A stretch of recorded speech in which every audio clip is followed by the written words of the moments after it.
सुप्रभात प्यारे विद्यार्थियों, कैसे हैं आप? अच्छे होंगे। काफ़ी समय के बाद हम फिर से आपको ऑनलाइन एजुकेशन देने के लिए उपस्थित हैं और आज हम पाठ 10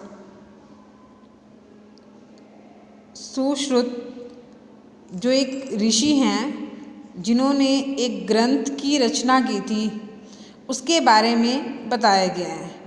आप सभी जानते हैं जैसे कि हमारे जो देश है उसमें चिकित्सा और शल्य विज्ञान का शल्य चिकित्सा का इतिहास जो है वो बहुत प्राचीन है।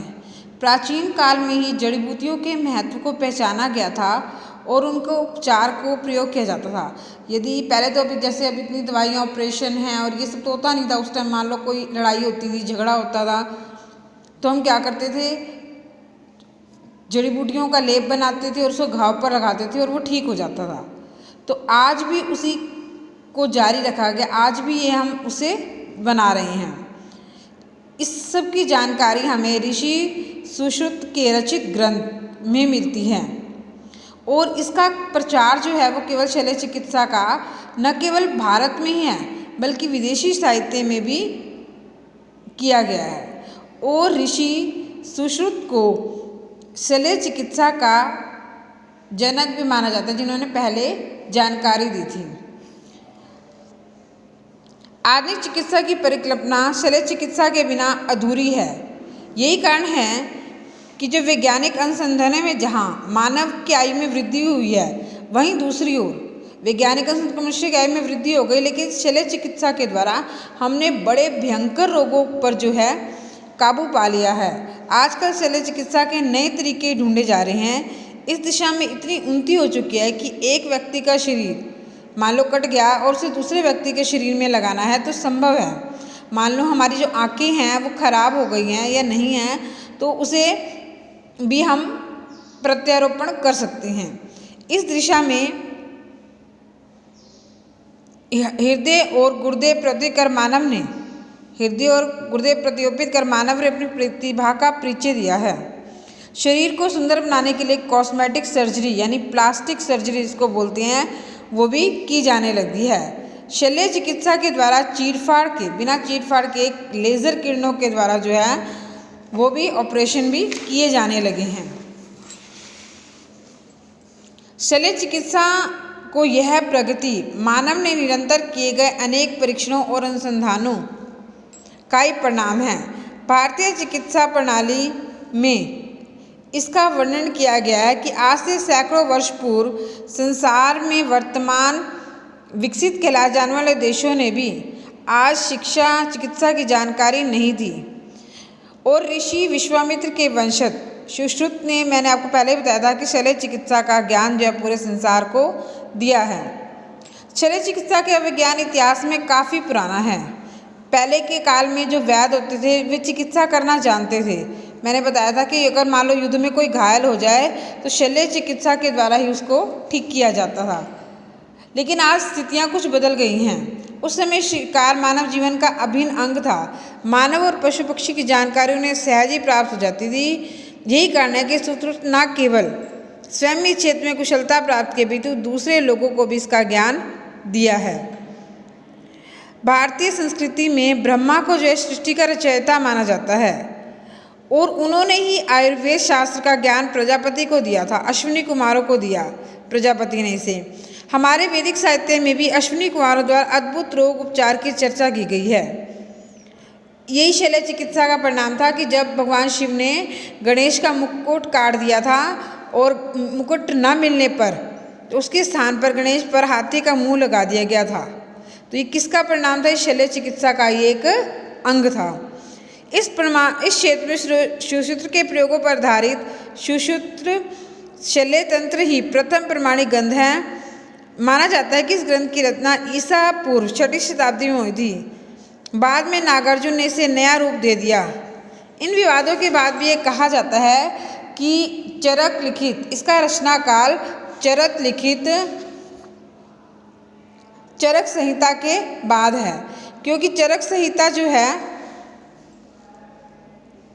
वो शल्य चिकित्सा द्वारा उपचार में कहीं भी नहीं है। सुश्रुत संहिता में लगभग 120 अध्याय हैं और इस ग्रंथ का जो लेखन है एक प्रश्नोत्तर शैली में किया गया है, यानी प्रश्न पूछे गए हैं। किसके द्वारा पूछे गए हैं? सुश्रुत के द्वारा, और धन्वंतरी जो हैं उन्होंने उनके समाधान प्रस्तुत किए हैं। कुछ विद्वानों का मत है कि शल्य चिकित्सा करने वाले लोगों को धन्वंतरी कहा जाता है, लेकिन संहिता से पता चलता है कि धन्वंतरी जो है वो काशी राज थे। संहिता में बताया गया कि सफल चिकित्सा के लिए प्रयोग करना बहुत ही ज़रूरी है। सुश्रुत ने लिखा है कि शल्य चिकित्सा के विद्यार्थी को पहले छेद्य कर्म सीखने चाहिए। छेद्य कर्म मतलब होता है प्रयोग करना, चीर फाड़ काट करके, मतलब अपने ऊपर प्रयोग के द्वारा हम सीखेंगे ना, नहीं तो हमें क्या पता चलेगा भी कैसे करना है। मान लो हमें कोई सब्जी काटनी है तो हम इसको काटेंगे तभी हमें आएगी काटनी, और अगर नहीं काटेंगे तो कैसे? तो छेद्य कर्म बताता है कि पहले विद्यार्थी को क्या करना चाहिए? छेद्य कर्म यानी काट छाट करनी सीखनी चाहिए।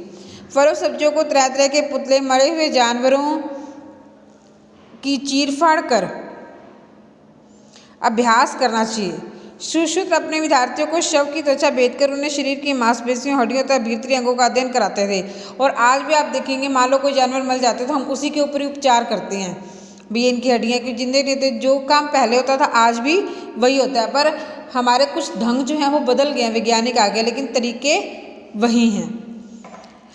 सुश्रुत का मानना था कि यदि कोई इस तरह का अभ्यास नहीं करेगा तो शल्य चिकित्सा नहीं कर पाएगा। कोई भी काम करना है तो हमें अभ्यास जरूरी है। अगर हम अभ्यास नहीं करेंगे तो क्या होगा? नहीं कर पाएंगे। अगर हम पढ़ते नहीं हैं, अगर मान लो हमें कोई टीचर सम कराता है या कोई लेसन कराता है और घर जाके हम उसको नहीं करेंगे, या उसको बस आज कर लिया और पूरे 2 महीने नहीं किया, तो क्या होगा?